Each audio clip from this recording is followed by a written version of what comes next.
Сәлем досым, смартфон қарағаннан жалықпадың ба?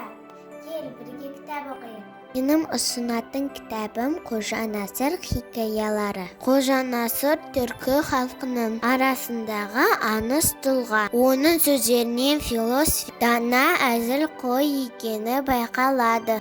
Мысалы, өлген қазан. Бір күні Қожа Насырдың үйіне қонақ келіп, қазаны кішкентай болған соң көрші байдан қазан сұрап алады. Бай қазанын әзер береді. Қонақ күтіп болған соң қожа байға қазанын қайта әкеліп береді.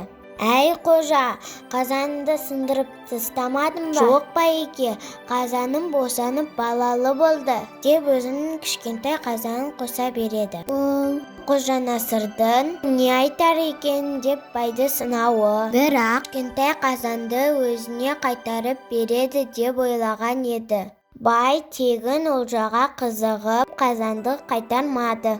Қазансыз қалған қожа не істерін білмей, байдан тағы да қазан сұрап келеді. Қазаны екеу болғанына қуанған бай қазанды қайта береді. Бай қазанын 3 күн күтеді. Келмеген соң қазанын іздеп қожаға келеді. Ей, қожа, қазаным босанды ма? дейді. Жоқ бай, қазаныңыз 2 күн толғатып қайтыс болды. Ей ақымақ, қазан өле ме екен? Дейді бай ашуланып.